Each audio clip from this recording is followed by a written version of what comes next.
Well, I had an opportunity to look at all the applications that came in, but this year I didn't take part in the judging panel. I wanted everybody else to have that opportunity. But I have to say, having read them all of them could be worthy winners, but really, Lauren stands out from all of them. Yeah, Lauren's always stood out since the time that she joined Retford Post 16 Centre. She actually moved from another school. She came to us because geographically it was closer. So we had prior knowledge that she'd attained some good GCSE results. It had been hampered along the way by some health issues. We were aware of that. I had a head injury 3 years ago, and after that I've had a lot of illness, like celiac disease picked up. So obviously I've had to change my diet, which has meant that my blood sugars have sort of gone a bit crazy and all over the place. So I've had a lot to deal with, and then at the start of this year I found out that I had a high heart rate after collapsing at sixth form. And since then I've had to wear a heart rate monitor and make sure my heart rate's not getting too high. It's made me quite poorly during sports. It means when I'm running into things I'm just not able to do it. So now it's sort of looking for ways where I can carry on a career in sport, as I want to be a PE teacher, but sort of find something that isn't as strenuous. The adversity that Lauren has come through in her life is just amazing, and yet she remains absolutely determined that she's going to have the career that she wants for herself. I think any of us that have had health setbacks understand the position you're in. It's so easy to give in. And it's so easy to give in when you're young and with so many other things happening in your life, but Lauren hasn't done that. She's actually gone out there. She's found something which is going to allow her to take forward her chosen career in an area which she can deliver. And just came across straight away as a strong individual on many levels, physically, mentally, and very focused on what she wanted to achieve through her A-levels, but also on career side and gearing towards sport. To start with, because I was so young when I had my head injury things, I picked myself up and carried on going.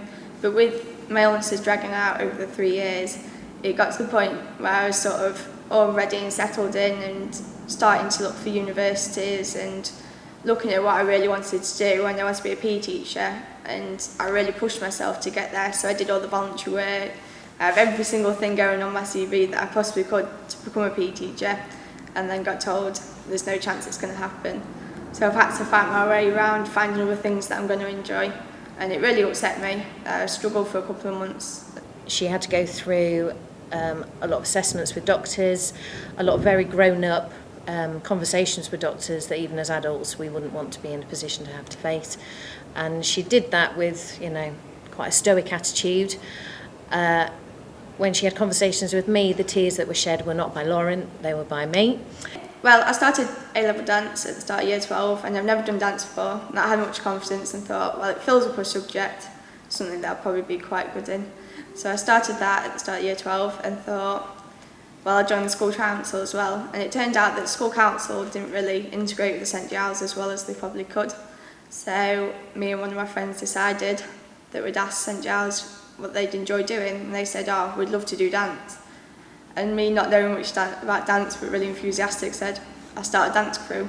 Despite being told that she would have to trial medicines and be on beta blockers and etc., and always be very cautious around sport, she still pursued a job with the district council with sports leadership, and she's now transferred from A-levels onto a completely sports related course.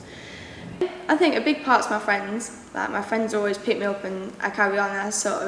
My close friends know what goes on. They make sure that I'm always happy and that I've got other things to think about. Obviously my mum's a big support, and my teachers are always there when I need them. She stands out. She's adored by those students. Amongst her peers, she's always there at the forefront again, whether it be awards evenings, whether it be as an ambassador for the Post 16 Centre. She attends governors' meetings, she puts forward the views of the young people at the centre. I mean, I look at how disappointing it must have been when she was absolutely set on sport, and yet once again her body let her down, but her spirit wouldn't allow that. And so she found a way forward where I know she's going to be looking at sport and nutrition in sport to help other young sports people fulfil their careers. And I sometimes think that sort of guiding other people through is just as satisfying as being able to do it yourself. So there are an awful lot of people that will owe their careers to Lauren. I'm quite sure of that in the future. My main aim is to get to uni. I really want to go to Sheffield Hallam and study either sport and exercise science. or I want to do nutrition, health and lifestyle, and become a nutritionist or dietitian. That's the long-term aim, and I will get there. Lauren is a very worthy winner of this year's Nottinghamshire for Youth Award. Her personality and her inspiration will allow other people to achieve, and I don't think for one moment Lauren understands what her personality does for other people. She herself doesn't recognise her talents, but I have to say it inspires the young people around her, and therefore I am absolutely delighted and say that she is very much a worthy winner. Her spirit, her ambition and her refusal to be set back are an outstanding example to all of us.